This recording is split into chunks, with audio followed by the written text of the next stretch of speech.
Hmm. Another thing I'd be interested to kind of 80-20 would be alcohol. I think a Hmm. lot of modern gentlemen understand that drinking as little as possible is the best approach, but with business, with just enjoying life, there's going to be alcohol involved. So obviously we know not to go and get shit-faced drunk, but for the guy that's having 2 or 3 drinks maybe once or twice a week, what can Yeah. he do to really minimize the negative effects of those drinks?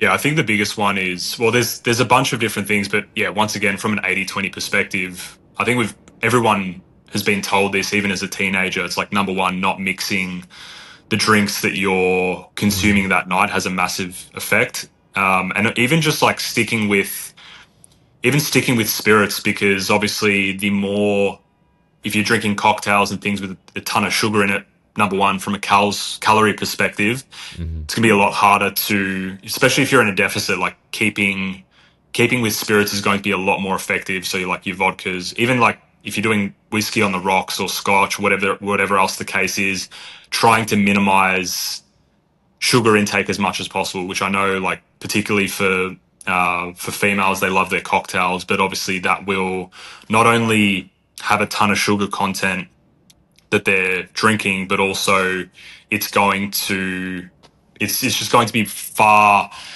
more disadvantageous. Even from a hangover perspective, the hangover is going to last a lot longer. Another thing as well is like espresso martinis. If you're out late at night and consuming a lot of caffeine, obviously you can't expect your sleep to be phenomenal whatsoever. And then the Mm. number one thing as well is like before you're going out, are you actually eating enough food to actually line your stomach effectively so that you're not increasing risk of gut issues, you're minimizing, because obviously the more full your stomach is, the less drunk you'll actually be getting. Which for some people, I know when I was younger, some of my mates would purposely not have dinner so that Yeah. it was a cheaper way to get drunk, which is, yeah, very questionable strategy, but it is what it is. And then, yeah, more importantly, just like pre-hydrating before you actually go out as well. And I know for some guys, like vodka soda is not for everybody.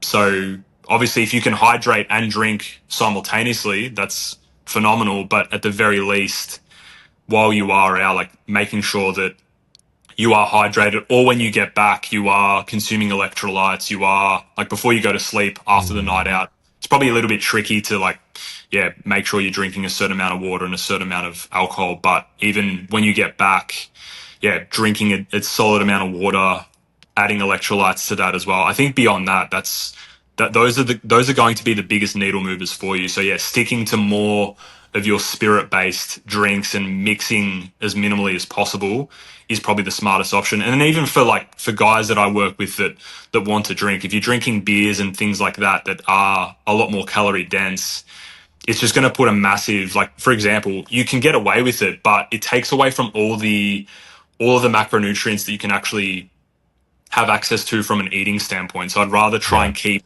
calories as low as possible when it comes to the drinking piece, because yeah, you don't have to be monk moding the entire time. When even if you are going through a deficit, like fundamentally it is that calories in, calories out equation. I think there's a lot more nuance to it than that. But even from a drinking perspective, if you have certain goals, such as I'm trying to lose weight, well, you're putting yourself at a massive disadvantage by drinking beers, drinking cocktails, and drinking things that, yeah, if it's like 200 calories a drink, you're having 5 of those, that's like, that You're could be, fucked. Yeah, yeah, you're there's no fucked, and it's way. essentially Yeah, there's two no way meals. you're doing Yeah, a deficit and eating yeah, yeah. properly. Yeah, no So way. that would be probably the 80-20 that I would consult and suggest would work the Yeah. best. I'm going to add electrolytes to my travel packing protocol. I think that is a Yep. really good point, actually. Have Mm. you experimented with those? I don't know if it's probiotic or prebiotic little shots that are designed specifically for when you're going to have a bit of a sesh. Have you seen those? No, but that's a genius marketing I don't know if idea. they're available maybe in Australia. I Yeah, also I'm not don't know if they sure. have any validity to them, but I'm going to grab Yeah, one next time and just see. Just do a little yeah, experiment on myself. yeah. Because I'm not too like with prebiotics and probiotics. I know, like obviously, it's a very lucrative industry, and because I do have like a decent understanding of how marketing and stuff works, it's like it's a great even like that the probiotics and prebiotics before drinking. Like that is a niche specific angle is just absolutely genius. I'm Yeah. just not fully convinced. Like if you were to say to me, all right, well, let's say probiotics you're paying a couple $100 a month versus slightly improving the quality of food that you're accessing. What I mean by that is like going from, yeah, your more processed variants of meats to more organic and grass finished and things like that. I always, particularly from a gut health perspective, it's like the girls that are like, oh, they go on a massive bender on a Saturday night. Sunday morning, they have their green juice and they think that that's going to Mm. just cancel out and contrast all the damage that they did on the Saturday night. I see that all the time. It's like, yeah, oh, this green juice is just going to do me over. And I think like even with supplements across the board, it should be supplementing really solid systems that you're already implementing. And I think the way that I like to look at supplements across the board is what can't you get from your foods? Hmm. That's what you should be supplementing. And if you look at like soil bioavailability, obviously magnesium levels in our soil are dropping year on year, so it's probably a good idea to supplement magnesium as an example. Like that's the way that I think of it. How can I get the largest profile of animal proteins, really good?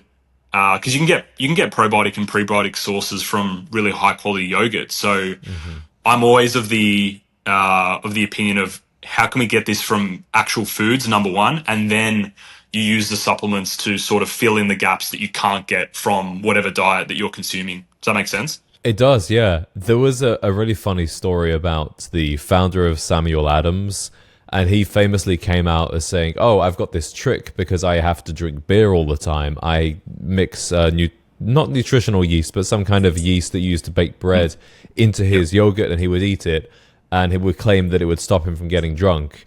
But then I looked into it, and there was many, many accounts of people saying, "Yeah, I met this guy, and he was shit faced every time I met him." So I don't think it was actually working.